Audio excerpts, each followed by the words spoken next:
Hey guys, uh, hello my little wolf pack. I've got my makeup on. Today we're going to be learning about some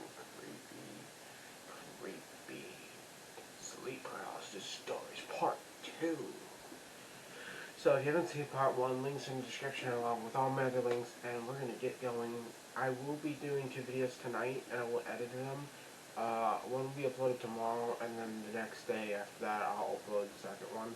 But for now, let's get to today's video. Today we're going to be reading about Sleep Paralysis Stories Part 2.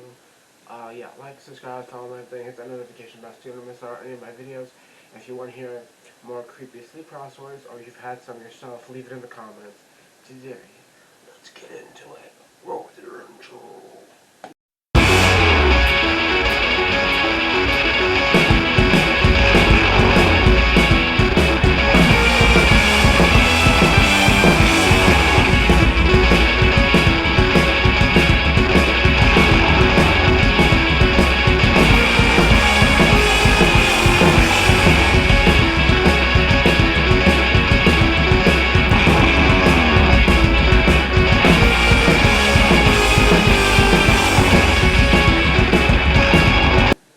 Okay, so I started having sleep paralysis during the exam period of my first year at university. A very stressful time for me. The first time it happened, I woke up with the feeling I was being suffocated in my bed. I was literally swallowing up the more I panicked. And the faster my pulse, breathing became, the quicker the disappearing into my bed. I couldn't move a muscle, and my attempts to scream were silent. After I calmed myself down, I kind of drilled myself out of my paralyzed state and woke up completely. The second time it happened, I woke up um, to see a very tall man standing by my door holding something behind his back and moving towards me very slowly. Once again, I couldn't move and I couldn't make a sound. It was definitely the most terrifying experience that I had. So yes, that was by Naomi Spears via Facebook. Alright, and I forgot to say her name. So anyways, this one will be submitted by Sophia, Sophia 46A57775B via Facebook. Once I fell asleep on the couch watching some detective show, I woke up and sat up and was completely out of body. I kept trying to lay back down into my body and wake myself up, but I just stayed asleep. I stood up, looked out of the back door, and it was completely dark. Then I went to the opposite side of the, sorry, my allergies. I mean, I'm trying not to mess up my makeup, sorry. Where was I? Okay. I went to the opposite side of the room and looked out of the front window. It was bright and sunny, and there was a little old lady sitting under a tree by the lake. I was like, what the fuck? I spent the next 10 minutes laying down, then sitting back up, trying to attach myself back to my body and shake myself awake. I thought if I didn't get back in my body, I would die and my soul would wander. I didn't want to leave my living room. Wow, that was something. My question is, what if your out-of-body experience when you saw the darkness was like the void or hell or whatever you want to call it, or perhaps the other side, one was hell, one was heaven, or what if, theoretically, the darkness wasn't hell, it was more the void, not the void, the veil. You know, the veil, limbo, that's where ghosts are. Most of the time, at least. According to ghost lore, blah blah blah, but that's not what we're talking about. Let's move on to another story. I see manifestations of horror in my bedroom at least once a week. I feel bad for you. From random people chilling in a chair at the bottom of my bed to creepy old ladies, to swarms of flying ants or bats. Hey, before I finish the story, I just want to say the flying bats thing could motivate you. Just look at Bruce Wayne. Alright. The worst thing I saw uh, was someone hanging right above my bed. I didn't move. I wanted to cry, but I couldn't sleep. In my room for a few days after that, the the little hood of happening increases. Whether there was someone in my bed, this was a mega awkward. Wait, what? This is mega awkward. Okay, alright, I understand. Recently, some Tinder dude told me in the morning that I was like freaking exorcist last night, and he baited wasn't talking about activities that happened when I was awake. Oh, FML.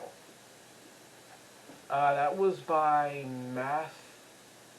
math with two T's. 4A3161AD6. Will you please just get a normal name? Sorry. Just, ugh. This one is from some chick. Uh, I cannot pronounce their name, so I am not going to even try to pronounce their name. It starts with Inish. That's all I can freaking pronounce. My worst experience with sleep paralysis was after I'd been up all night doing an essay. Sorry, I don't know why it's easy. When I finished, I immediately dozed off. The next thing I knew, I was completely woke up, except there was a shadow demon looming over the end of my bed. I didn't even, I didn't have a face. It didn't have a face, but I could feel it staring at me. It felt like pure, I'm so stupid, pure evil. I tried my whole body to scream, but nothing came out, which only made me panic more. It felt like a demon about to attack me. Then its head twitched to the side of to the side and uh, sorry, porch pounced on my chest, sort of threatening me like it was suffocating me. Why the hell did it turn its head to the side of the room? That's what I don't understand. Anyways, I tried to close my eyes again and put all my energy into trying to wake up and move my body. The whole time, with the demon hallucinating, still attacking me. When I was finally awake, I lay in bed for about half an hour, shaking in tears. It was probably the scariest thing I've ever experienced, and I thought I was just really vivid nightmare until a few months later when I first read about sleep paralysis online. Uh, I guess I'll read one of these picture ones even though it's shorter. The world was seeing a dog sitting on my arms, growling at me, and a girl whose face was covered with her hair was sitting on the other arm. I only woke up when she laid backwards and I felt her hair on my face. So that's it. No, alright, well, that's one of the stories. Now, I can't, okay, so this little short story was so short, but I love how they put, like, horror movie character, The Grudge. I love how that's the fucking image they use for this. I just love that, you know. Let me know in the comments if you love that movie too. I'm going a couple more. Submitted by, are you kidding me? Zode 496101 312. Again, please make a shorter name. I got sleep paralysis a couple times when I was a kid, but it became really bad in my second year of university. I would wake up unable to move and feeling something sitting on my chest. It got worse when I started seeing things, always in the corner of the room. A dark figure I knew was watching me. Sometimes it would whisper things, which of course freaked me out. Can't blame you.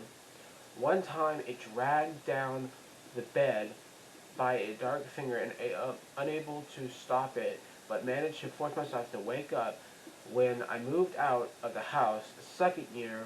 the sleep paralysis stopped, and I've only had 2 episodes in the 6 years since. Um, my question is that why do all these people keep calling college university? Where I come from, we don't call it university, we call it college. I just want to know. Um, and a second thing, I just want to say that a lot of people say it's just hallucinations, but I think it's something else. I also want to say um, that there is really common to see someone sitting on your chest when you have sleep paralysis, even though I've never frequently had sleep paralysis, and the one time I did, I only heard things. But there's actually a lore that says if you see something sitting on your chest during sleep paralysis, it is called the night hag, and it is an actual demonic entity that tries to kill you. But most people just wake up. I haven't seen that many people die from her in a while, so that's something. I'm not even gonna try to read this name. I just can't, because it's fucking complicated. They can't have normal fucking names on this website. Anyway, the first time it happened, I remember waking up to anonymous pressure bearing down on me, and a loud, almost deafening buzzing sound in my ears.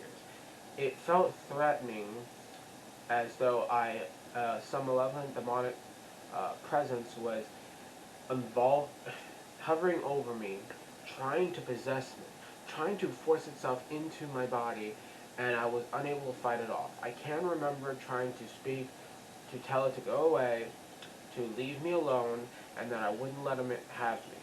Eventually, the sound in my ears faded away, and the pressure eased, and I was able to move again. At the time, I didn't really know what sleep paralysis was. It was only until I stumbled upon an article about it that I realized what I was suffering from. Although now I know that I'm not actually being attacked by some demonic force, you probably were. It's still absolutely terrifying when you're stuck in that moment and unable to do anything except wait for it to end. Okay, one more story and this will be the end. I had a nightmare. I was hearing a 911 call of someone being attacked, and woke up to a hallucination of a attacker in my room. That's it. Okay,